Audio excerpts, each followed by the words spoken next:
नमस्कार, मैं हूं कौशल पांडे और आज हमारे सामने है सिवान के सबसे लोकप्रिय वकील महान अधिवक्ता जो हैं। आज मैं इनका इंटरव्यू लेने वाला हूं क्योंकि ये जिला अधिवक्ता संघ सिवान महासचिव के पद पे चुनाव लड़ने जा रहे हैं। मैं इनसे प्रश्न करना चाहता हूं कि सर, ये जो आप चुनाव लड़ने जा रहे हैं, इसकी आपको प्रेरणा कैसे मिली और अगर आप ये चुनाव जीत जा। आपका प्रश्न है कि मैं महासचिव के पद पर चुनाव लड़ने की प्रेरणा कहाँ से मिली। तो मैं विगत करीब 30 साल से अधिक से सिवान व्यवहार न्यायालय में अधिवक्ता हूँ। साथ ही मैं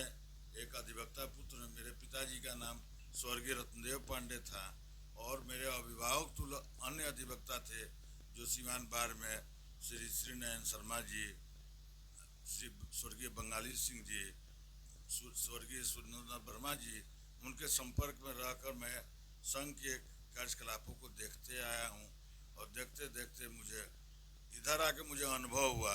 कि मुझे अपने अभिभावक तुल्य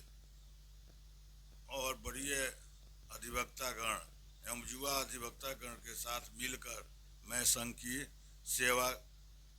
2 वर्षों के लिए करूं। उसके बाद मुझे पुनः चुनाव लड़ने के लिए कोई ऐसी शौक नहीं है, लेकिन मैं 2 बरस अपने अभिभावक तुल्य अधिवक्तागण, साथ ही मैं ये भी चाहूँगा कि मैं संघ के सदस्यों द्वारा मनोनीत होता हूँ। तो मैं चाहूँगा कि जो मेरे अभिभावक तुल्य अधिवक्ता हैं, बड़े अधिवक्ता हैं, साथ ही युवा अधिवक्ता हैं, सबके सहयोग से मैं 20 सदस्यों का एक मार्गदर्शक मंडल का मैं चुनाव कर चयनित कर अधिवक्ताओं को मैं उनको मार्गदर्शन मंडल में रखूँगा।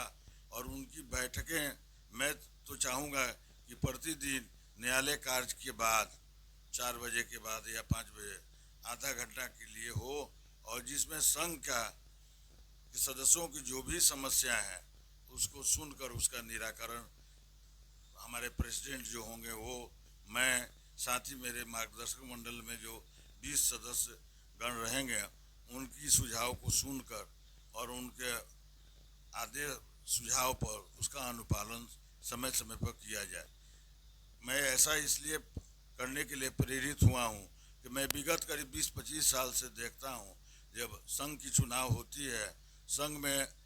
प्रेसिडेंट का भी चुनाव हो जाता है, सेक्रेटरी का भी चुनाव हो जाता है और कार्यकारिणी के भी चुनाव हो जाता है। और चुनाव में निर्वाचित होने के बाद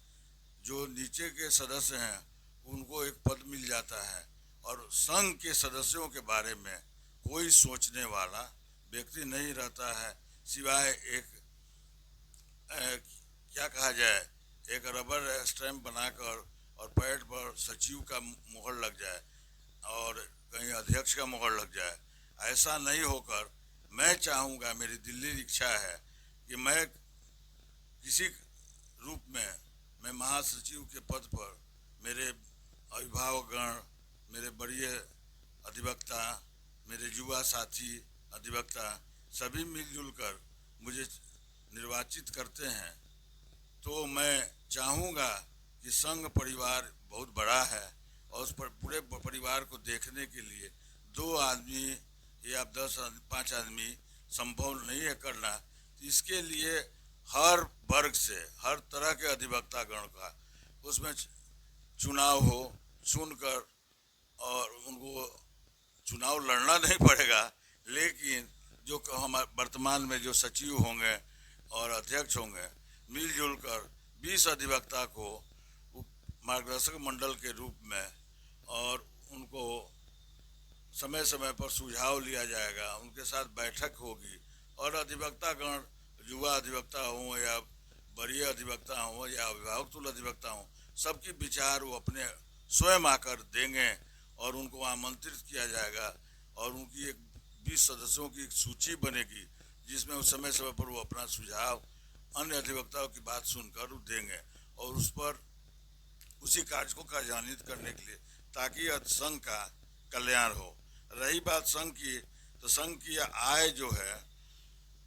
जो आय आता है उसमें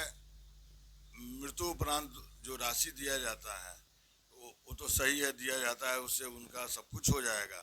लेकिन मेरा एक विचार है कि मुझे निर्वाचित किया जाएगा तो संघ के जो भी वरीय सदस्य हों या युवा सदस्य हों या अभिभावक तुल अधिवक्ता हों, तो सभी को सब समय समय पर एक उम्र आने पर स्वास्थ्य समस्या होती है और स्वास्थ्य समस्या होने के बाद उनको पैसे की ज़रूरत होती है। और अधिवक्ता के रूप में कार्य करने का जो अनुभव मेरे पिता थे स्वर्गीय रत्नदेव पांडे जी, उनको भी देखे थे लास्ट पीरियड में काफ़ी अस्वस्थ होने के कारण वो नियमित कचहरी भी नहीं जा पाते थे। तो वैसी स्थिति में मेरे अधिवक्ता बंधु, बड़ी अधिवक्ता हों या कनीय अधिवक्ता हों, सबको ऐसी परिस्थिति बने तो उनको सहायता के रूप में संघ परिवार से कम स्वास्थ्य के लिए वो खुद अधिवक्ता हों या अधिवक्ता की पत्नी हो। इसलिए पत्नी को मैं जोड़ रहा हूँ कि 20 साल, 30 साल, 40 साल, 50 साल अधिवक्ता के रूप में कार्य जो अधिवक्ता करता है तो उनके पैंट, ड्रेस कोड, बैंड सारा के धुल कर उनको पहनाना, 10 बजे कचहरी भोजन तैयार करके भेजना। ऐसे भी कानून में हस्बैंड और वाइफ दो नहीं होते हैं, दोनों एक ही हैं। तो जीवन भर वो जिस अधिवक्ता के साथ अपना जीवन यापन कर रही है और किसी कारण से पैसे के अभाव में उनका समुचित इलाज नहीं होता है और संघ के वो सदस्य हैं, अधिवक्ता के रूप में नियमित न्यायालय आ रहे हैं, तो वैसी परिस्थिति में वो अधिवक्ता की पत्नी को भी वही सुविधा दिया जाए जो सुविधा अधिवक्ता को दिया जाए। दोनों में से जिसकी ज़रूरत हो उसको मुहैया कराया जाए। इस दिशा में मेरा प्रयास है कि मैं संघ का महासचिव के रूप में मनोनीत होऊंगा तो मैं कम से कम 50,000 रुपया तुरंत लागू करूंगा और 1 लाख रुपया की इच्छा रखते हैं, जिसके लिए मैं अपने अभिभावक तुल अधिवक्ता गण और बड़ी अधिवक्ताओं से राय सलाह करके उचित होगा तो उसको 1 लाख भी किया जा सकता है। और मैं अंत में यही निवेदन करूंगा, मैं अपने अभिभावक तुल अधिवक्तागण से, बड़ी अधिवक्ता से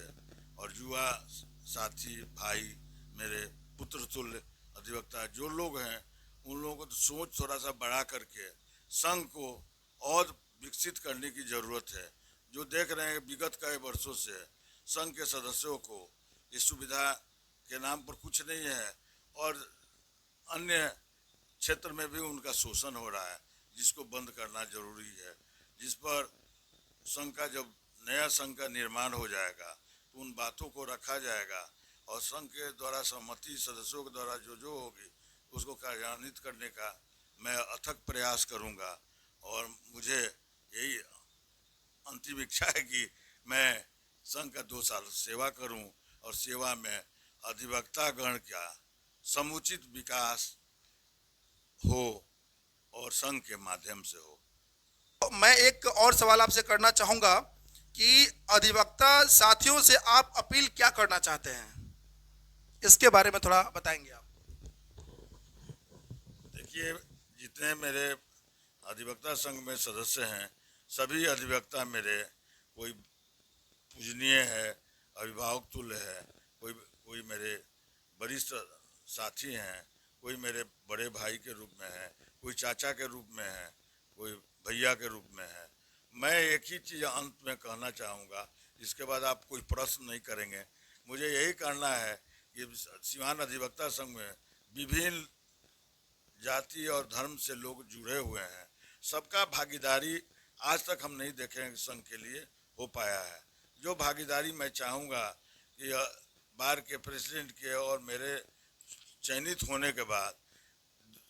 भागीदारी उन लोगों की भी हो और हर वर्ग से लोग उसमें पार्टिसिपेट करें और उस सदस्य जो 20 सदस्य की समिति हम बोल रहे हैं उसका नियमित बैठक संघ के कार्यालय में सभा कक्ष में हो, जिसमें प्रतिदिन हो न्यायालय के कार्य के बाद, और सभी मिलजुल कर अधिवक्ता संघ का समुचित विकास हो, साथ साथ अधिवक्ताओं की भी जो भी गिरभांश है उसको पूरा किया जाए। इसलिए कि वो जब यहाँ प्रैक्टिस करेंगे तो उनके गिरभांश बिहार सरकार और भारत सरकार नहीं करेगी, संघ परिवार से ही उनकी सारी चीज़ पूरी होगी। अंत में मैं यही कहूँगा कि मुझे चयनित करने के बाद मैं सेवा भाव से एक सेवक के रूप में संघ के सभी सदस्यों को मिलाकर ही संघ है, और सदस्य हैं तो तभी कोई सचिव है या प्रेसिडेंट है। तो ऐसी स्थिति में मिलजुल कर सभी आमंत्रित जो अधिवक्ता गण हो गए वो सभी क्षेत्र के होंगे, सभी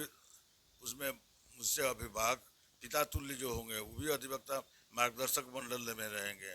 और बड़े साथी जो है वो भी मार्गदर्शक मंडल में रहेंगे। सबका सहयोग लेकर जितना हो सकेगा, खासकर युवा अधिवक्ताओं को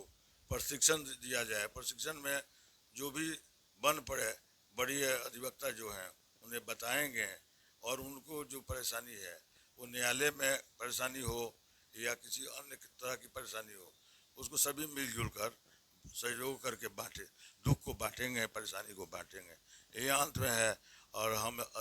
अधिवक्ता संघ के सभी सदस्यों को अग्रिम शुभकामना देते हैं और चाहेंगे कि बिहार में सीवान जिला का अधिवक्ता संघ सर्वश्रेष्ठ हो जाए, और सभी तरह की परेशानी जो होती है उसे धीरे धीरे हम लोग दूर करें और सबको प्रसन्नता मिले। यही मेरी अंतिम अपील है। मेरी संघ के सदस्यों के सहयोग से मेरी एक इच्छा है कि मुझे महासचिव के पद पर सभी सदस्यगण मिलकर निर्वाचित करेंगे, तो जो मेरे युवा अधिवक्ता हैं जो विगत 1 साल 2 साल पहले भी संघ का सदस्यता ग्रहण किए हैं, उन लोगों की परेशानी को देखकर मैं महसूस किया हूँ कि नए अधिवक्ता गण को क्या परेशानी होती है। उसको अपना ड्रेस कोड, जूता, मोजा, सारी किताबें खरीदना, 5 साल या 3 साल की LLB की डिग्री प्राप्त करना, जो सब उसके माँ पिताजी करते हैं, और जब संघ के सदस्य होता है तो उसको दर दर की ठोकर खाना पड़ता है। न्यायालय में जाने पर उसका न्यायालय में कार्यरत जो लिपिक है या वो है उसकी परेशानी अलग झेलना पड़ता है। उस परेशानी को भी हम संज्ञान में लेंगे। जो कोई अधिवक्ता किसी ऑफिस में जाता है तो उससे गलत तरीक़ा से पैसा ऐंठने की बात जो करता है, और ऐसी बात होगी तो उसकी भी शिकायत उसके वरीय पदाधिकारी को संघ के माध्यम से किया जाएगा, और समय समय पर इस दिशा में सुझाव भी अपने जो मैं पूर्व में बोल पाया हूँ कि नहीं भूल रहा हूँ। मेरी एक मंशा है कि मैं जब महासचिव के पद में निर्वाचित होगा तो मैं मार्गदर्शक मंडल के रूप में अपने संघ के सदस्यों जिसमें हमारे अभिभावक बड़ी। सर बहुत अच्छा आपने आंसर दिया, जो भी हमने प्रश्न पूछा पब्लिक को बहुत अच्छा ये प्रश्न लगेगा। और सर मैं चाहता हूं कि सर आप ये चुनाव जीतें और अधिवक्ता संघ, युवा जो भी संघ है इनकी आप विकास करें, भलाई करें। सर बहुत बहुत धन्यवाद सर, आज का आपका इंटरव्यू बहुत अच्छा रहा।